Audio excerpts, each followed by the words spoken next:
অসমৰ সময়ত আমি 5,15,000 কোটি টকাৰ MOU আৰু ঘোষণা আমি লিপিবদ্ধ কৰিছিলোঁ আৰু ইনফ্ৰাষ্ট্ৰাকচাৰ ইনভেষ্টমেণ্ট এই দুইটা শিতানত এই ঘোষণাবিলাক আমি ৰাখিছিলোঁ। আজি আমি 22,000 কোটি টকাৰ যি ঘোষণা আছিলে বা প্ৰাৰম্ভিক চুক্তি আছিল আজি তাক আমি ব্যৱহাৰিক পৰ্যায়লৈকে লৈ গ'লো। বহুত উদ্যোগে ইতিমধ্যে কামো আৰম্ভ কৰিছে আৰু নামৰূপৰ সাৰ কাৰখানা 10,000 কোটি টকা, 32,000 কোটি টকা, ইনফ্ৰাষ্ট্ৰাকচাৰৰ দিশত 30,000 কোটি টকা, গুৱাহাটীৰ ৰিং ৰোড আৰু শিলচৰৰ এক্সপ্ৰেছ হাইৱে, অৰ্থাৎ 5,15,000 কোটি টকাৰ 60,000 কোটি টকাৰ কাম এতিয়া আমি ধৰাতলত আনিব পাৰিছোঁ। অহা ছেপ্টেম্বৰ অক্টোবৰ মাহৰ ভিতৰত আৰু 30-40,000 কোটি টকাৰ যি ঘোষণা আছিল বা প্ৰাৰম্ভিক চুক্তি আছিল তাক আমি ব্যৱহাৰিক পৰ্যায়লৈ আনিব পাৰিম বুলি আশা কৰিছোঁ। গতিকে যিটো মই প্ৰথম অৱস্থাত আশা কৰিছিলোঁ যে প্ৰথম বছৰত 5,15,000 কোটি টকাৰ 1 লাখ কোটি আহিব, সেই ধৰণৰ পৰ্যায়তে আজি আমি আগবাঢ়ি গৈছোঁ আৰু আজিৰ যিখন MOU ঠিক ফাইনেল চুক্তি হ'ল, বহুতৰ উদ্যোগো বহুত দূৰ আগবাঢ়িছে। মই ভাবোঁ যে ভাল পৰিৱেশ এটা লাহেকৈ নিৰ্মাণ হ'ব গৈ আছে।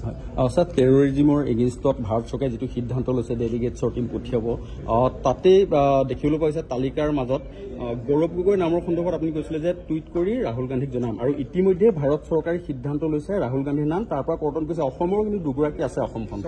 আমি ভুৱনেশ্বৰ কলিতা ডাঙৰীয়া আৰু প্ৰদান বৰুৱা ডাঙৰীয়াক অভিনন্দন জনাইছোঁ। ভাৰতত তেওঁলোকে প্ৰতিনিধিত্ব কৰিব। তেখেতসকলে যাতে আমাৰ ভাৰতৰ পক্ষ সজোৰে বিশ্বৰ দৰবাৰত ৰাখিব পাৰে। পাকিস্তান যে এখন সন্ত্ৰাসবাদী ৰাষ্ট্ৰ, পাকিস্তানে এতিয়া বাংলাদেশতো অশান্তি কৰিব খুজি আছে, যাৰ ফলত উত্তৰ পূব প্ৰত্যক্ষভাৱে প্ৰভাৱিত হ'ব পাৰে। সেইবাবে মই ভাবোঁ যে আমাৰ ভাৰতৰ পক্ষ আৰু তাৰ লগত আমাৰ ৰাজ্যখনৰ যিটো চেনচিটিভিটি আছে, এই দুইটাই সংসদ ভুৱনেশ্বৰ কলিতা আৰু সংসদ প্ৰদান বৰুৱা ডাঙৰীয়াই বিশ্বৰ দৰবাৰত উপস্থাপন কৰিব। গৌৰৱ গগৈ নামটো কৰ্তন হৈছে তাত। প্ৰদান বৰুৱা আৰু ভুৱনেশ্বৰ কলিতা এজন অভিজ্ঞ সংসদ, কোনো বিতৰ্ক নাই। পাকিস্তানৰ লগত তেওঁলোকৰ প্ৰত্যক্ষ পৰোক্ষ সম্পৰ্ক নাই। গতিকে মই ভাবোঁ যে অসমবাসীক ভুৱনেশ্বৰ কলিতা আৰু প্ৰদান বৰুৱাই যোগ্যভাৱে প্ৰতিনিধিত্ব কৰিব পাৰে।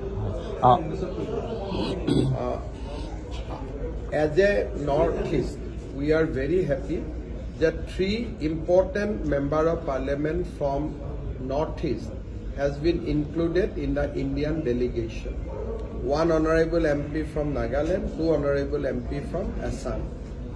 We are feeling immensely proud, and we feel that all our 3 Member of Parliament from our region will be able to contribute meaningfully in presenting India's case in the world platform, in the global platform. Gaurav Gogoi আৰু এটা কথা কৈছে যে আপুনি প্ৰমাণ দিব লাগে, লগতে বিজেপি মানুহ পাকিস্তানলৈ যোৱা নাই নেকি, ব্যৱসায় বাণিজ্য কৰা নাই নেকি, এনেকুৱা ধৰণৰ কালি কিন্তু সংবাদ মাধ্যমৰ আগত কৈছে যে বিজেপিৰ মানুহ যদি কোনোবা পাকিস্তানত গৈছে আমাক নাম দিলে আমি তৎকালীনভাৱে ব্যৱস্থা লওঁ। যদি কোনোবাই ৰাষ্ট্ৰৰ কামত গৈছে, ক্ৰিকেট খেলিব গৈছে, ৰাষ্ট্ৰৰ কামত গৈছে, ভাৰতৰ চৰকাৰৰ পৰা অনুমতি লৈ গৈছে, এইটো বেলেগ কথা। এতিয়াও যদি কালি ভাৰত পাকিস্তানৰ চুক্তি হয়, কোনোবাতো পাকিস্তানত যাব লাগিব।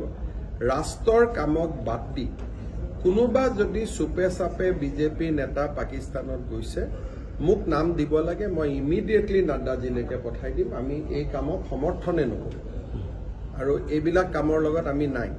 গতিকে আমাৰ গাত আঙুলি টোৱাই লাভ নাই, কাৰণ পাকিস্তানত এটা ধৰ্মীয় কামত মানুহ যাব, তাতে গুৰু নানকৰ জন্মস্থান আছে। গতিকে পাঞ্জাবৰ কংগ্ৰেছ বিজেপি চবেই যায় গুৰুদ্বাৰালৈকে, বেলেগ কথা, আৰু তাৰ কাৰণে স্পেচিয়েল অনুমতি লৈ যায়। কিন্তু কোনোবাই যদি পাকিস্তানৰ লগত ব্যৱসায় কৰি আছে, কোনোবাই যদি পাকিস্তান চৰকাৰৰ আমন্ত্ৰণত পাকিস্তান গৈছে, বিজেপিৰ নেতা আমি নাম পালে ডেফিনেটলি মই ৰাষ্ট্ৰীয় সভাপতি নাড্ডা ডাঙৰীয়ালৈকে পঠাই দিম বিহিত ব্যৱস্থাৰ বাবে। আপুনি SIT গঠন কৰাৰ কথা কৈছিলে যে বৈঠক হ'ব বুলি। বিষয়টোৰ ওপৰত মই আপোনালোকক আগতেই কৈছোঁ যে প্ৰমাণ উলিয়াই দিয়ক বুলি নহয়, আৰু কথাটো মই আপোনালোকক অনুৰোধো কৰিম যে সদায় সুধি থাকিলে মোৰ কাৰণে অশান্তি হৈ যায়। আপোনালোকে প্ৰত্যেকবাৰে লগ পালে এইটো ছাবজেক্টে সুধি থাকিলে মোৰ কাৰণে অলপ অপ্ৰস্তুত হওঁ, কাৰণ প্ৰত্যেক 24 ঘণ্টাততো কোনো ডেভেলপমেণ্ট নাথাকে। যোৱাকালি ইয়াতে শংকৰদেৱ কলাক্ষেত্ৰত এই উত্তৰ দিছোঁৱেই, আৰু 12 ঘণ্টাৰ পিছত মই কি উত্তৰ দিম? কোনোতো ডেভেলপমেণ্ট নাথাকে। কিন্তু অসমৰ ৰাইজক মই 3টা কথা স্পষ্টভাৱে কৈছোঁ যে গৌৰৱ গগৈয়ে পাকিস্তানত ISIৰ নিমন্ত্ৰণত গৈছিল। এতিয়ালৈকে মই ইমানটোলৈকে যোৱা নাছিলোঁ। আজি মই প্ৰথমবাৰ কৈছোঁ যে তেওঁ পাকিস্তানত ISI আমন্ত্ৰণত গৈছিল। তাৰ ডকুমেণ্টছ আমাৰ লগত আছে। ফুৰিব যোৱা নহয়, আজি মই এক ষ্টেপ ওপৰত কৈছোঁ। আৰু তাত তেওঁ ডেফিনেটলি ট্ৰেইনিং ল'ব গৈছিল, কাৰণ ISIয়ে তেওঁ কিয় মাতিব? পাকিস্তানৰ গৃহ বিভাগৰ চিঠি পোৱাৰ পিছতহে গৌৰৱ গগৈ তাত গৈছিল। আৰু গৃহ বিভাগত মানে কি?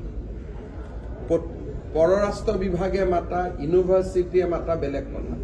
তেওঁ প্ৰত্যক্ষভাৱে পাকিস্তান চৰকাৰৰ আমন্ত্ৰণত তাতে গৈছিল, আৰু চৰকাৰৰো বৈদেশিক পৰিক্ৰমা বা সাংস্কৃতিক বিভাগ নহয়, ডাইৰেক্টলি পাকিস্তান চৰকাৰৰ গৃহ বিভাগৰ আমন্ত্ৰণত গৈছিল।